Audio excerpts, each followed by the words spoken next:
শুভ সকাল সবাইকে। সবাই খুব ভালো আছো, আমিও ভালো আছি। আজকে না চা দিয়ে ব্লগটা শুরু করলাম, আর আশা করি আজকে ব্লগটা তোমাদের ভালো লাগতে পারে। আমি তো মায়ের কাছে এসেছি, তোমরা তো জানো। আর এইমাত্র ঘুম থেকে উঠলাম।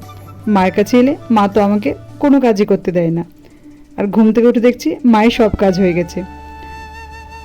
বাড়িঘর ঝাড় দেওয়া, মোছা, রান্না করা, সকালে যা যা কাজ থাকে মায়ের সবই হয়ে গেছে। আর এখন মা স্নান করে পুজো করছে। তো ভাবলাম যে সব কাজ তো হয়ে গেছে, আমার সোনা মায়ের খাবারটাও মা করে দিয়েছে। তো আমি একটু ভাবলাম যে একটু চা করে নিই, তাই সবাই মিলে খেয়ে নিব। সেই জন্য দেখো এখন চা করে নিচ্ছি। আর চাটাও আমার হয়ে গেল। আর মায়ের এখানে আমি সারাদিন কী কী করবো সবই তোমাদেরকে দেখাবো, তাহলে ভিডিওটা দেখতে থাকো।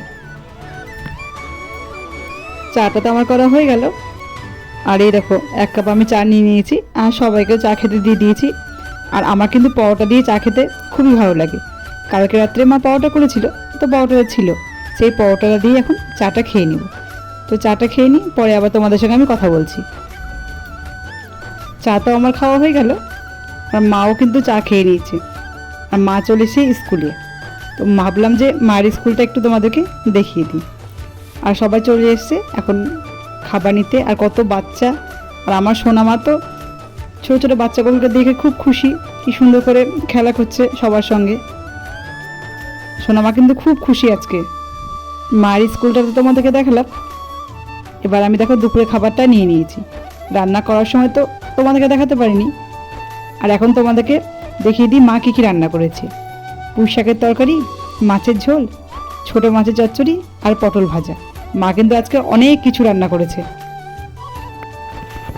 দুপুরের পর আবার বিকেলে চলে এলাম তোমাদের সঙ্গে কথা বলতে। সোনামার পাপা, সোনামার আমি একটু বাইরে এসেছি, একটু দরকারে এসেছি। আর দেখো সোনামা এখানে এসেও কি দুষ্টুমি করছে। আর মোনালিমা আসেনি, মোনালিমা দিদুনের কাছে আছে। আর এই দেখো কীভাবে দেখো জিনিসটাকে ছেড়ে দিচ্ছে সোনামা। সোনামার দুষ্টুমিতে তোমাদেরকে দেখালাম। এবার চলে এলাম দোকানে, কয়েকটা জিনিস নেব। আর এই দোকানের সব জিনিসগুলো কিন্তু খুব ভালো লাগছে, তো ভাবলাম তোমাদেরকে একটু দেখিয়ে দিই। আর সব জিনিসই কিন্তু ভালো লাগছে। আর মায়ের বাড়িতে এলে তো সারাদিন শুধু ঘুরে বেড়াই। আর এখন বিকাল চলে এসেছি বাজারে, কয়েকটা জিনিস নিয়ে বাড়ি চলে যাব।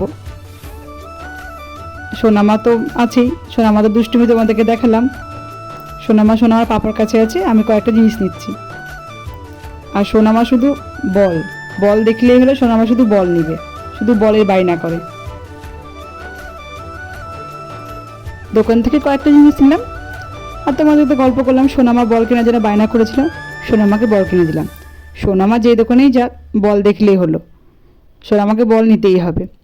তো সোনামাকে বল কিনে দিয়ে চলে এলাম কেকের দোকানে, কেক নিব। আর কেক কেন নিব দাদা তোমাদেরকে বলছি।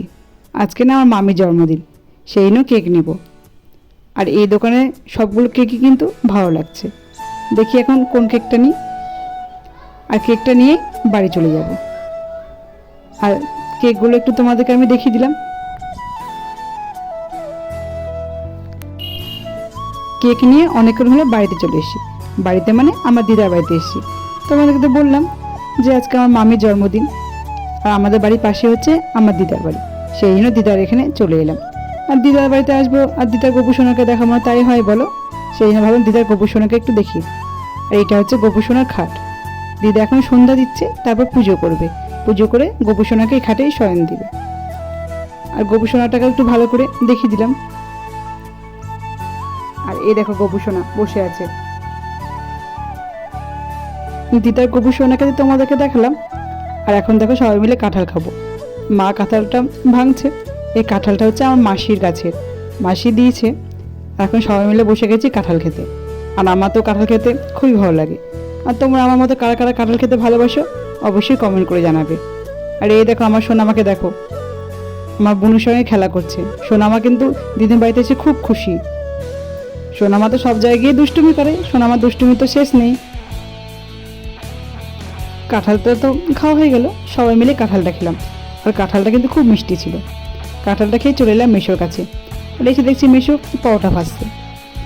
আর মেশো কিন্তু খুব সুন্দর করে পরোটা ভাজে। আর মেশোর হাতের এই পরোটাটা খেতে আমার খুব ভালো লাগে। তো আমি বসে মেশোর সঙ্গে গল্প করছি, আর পরোটাটা কী করে ভাজে শিখেও নিলাম। আমি ভাবলাম একটু তোমাদেরকে দেখিয়ে দিই। তো আজকে অনেক কিছু কিন্তু হবে। আজকে তো মামির জন্মদিন, তোমাদের গল্প করলাম। তো মেশো এখন পরোটা ভেজে নিচ্ছে। পরোটার সঙ্গে ঘুগনি হবে, পায়েস হবে। ঘুগনিটা তো আগেই হয়ে গেছে, তোমাদেরকে দেখাতে পারলাম না। আর পায়েসটাও কিন্তু করা হয়ে গেছে।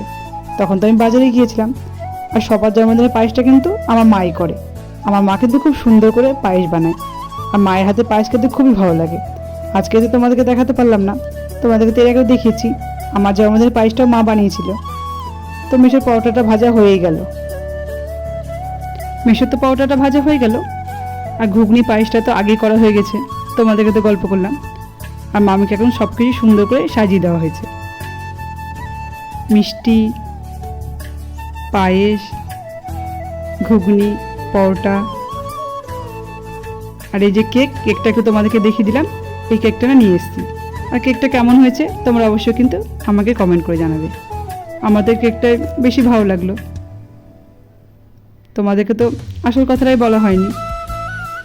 এতক্ষণ ধৈর্য ধরে যারা আমার ভিডিওটা দেখলে, প্লিজ আমার ভিডিওটাতে একটা লাইক করে দিও। আর যদি আমার ভিডিওটা তোমাদের ভালো লেগে থাকে তাহলে অবশ্যই কমেন্ট করে জানাবে। আর অনেক নতুন বন্ধু আমার পরিবার এসছো, প্লিজ আমার চ্যানেলটিকে সাবস্ক্রাইব করে দিয়ে আমার পাশে থেকে যেতে পারো। আমিও ঠিক সময় মতো তোমাদের কাছে চলে যাব।